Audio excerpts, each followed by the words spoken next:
All right, so how I cured my health anxiety without medication. Now, this one's a big one for me. From as far as I can remember, I always struggled with health anxiety. Back when I was a little kid, they would call it hypochondria, but now they kind of just call it health anxiety. But yeah, even whenever I was in like the second grade, I remember being at like a 4th of July party and there was like a sparkler. And if you don't know what a sparkler is, it's pretty much just a little firework that you can hold and it will just slow burn and sparkle. That's why they call it a sparkler. But yeah, so I was near one of those and one of the sparks flew in my direction and it kind of got close to my mouth and I breathed in and I was so worried for like the rest of the day. I had to go home and even the next days after, I was so worried that I breathed it in and there was gonna be like a hole in my lung, and I didn't really understand anything about this kind of thing. I was just so scared, and that's just one of the many examples of my health anxiety, and this continued all the way up until like high school, where I'm just worried about like having like a brain tumor or like whatever health problem you can think of. I've probably worried about having it. However, now it's probably been many years since I've been struggling with this, and it's not a problem in my life whatsoever. And I'm going to kind of walk you through how I was able to do this all without medication. So, first of all, I want to talk about this huge realization that I had, and it happened whenever I was watching a scary movie with my girlfriend. And the realization wasn't from something that I experienced, it was from watching someone else.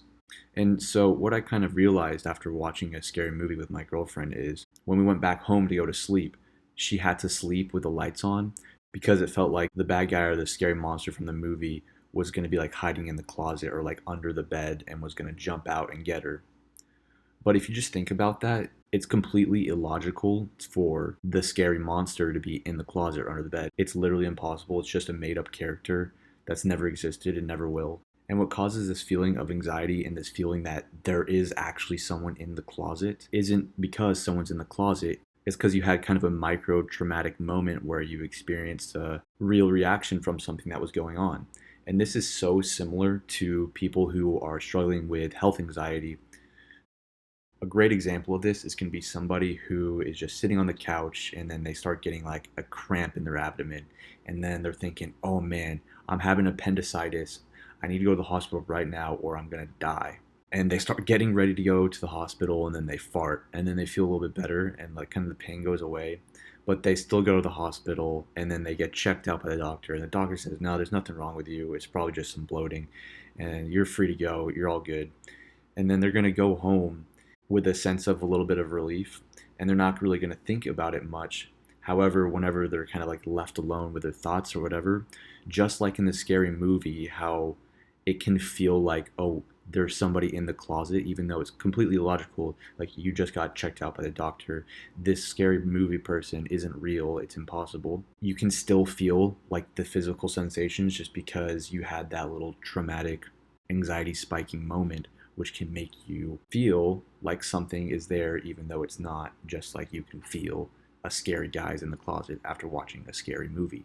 So yeah, that was a huge realization that I had, and it was pivotal for my recovery from health anxiety without medication. And so yeah, I'm just gonna walk you through what I did to really get this under control. So big thing was getting medically evaluated, getting everything checked out, making sure there's nothing wrong with me. So once the doctors checked me out and ruled everything out and there was nothing wrong with me, it just came time to accept that there was nothing wrong with me. And I was just gonna have to go full on in on my anxiety recovery.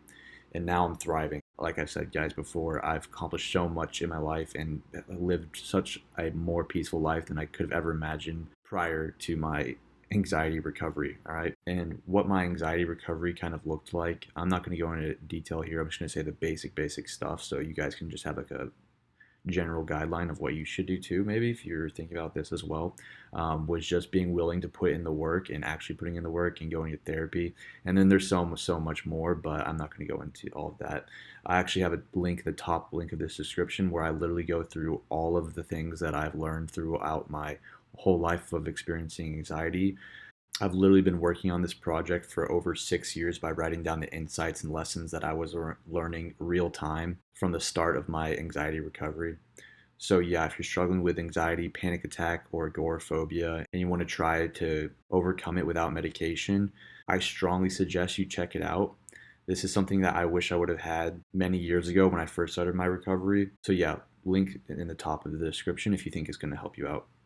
But yeah, so once I understood that health anxiety is so similar to that feeling that you get after watching a scary movie, and I had been cleared medically and I developed the coping techniques for my anxiety, I was able to focus on other things in life. And as time progressed, it just kind of faded away, my worries about my health anxiety and whatnot.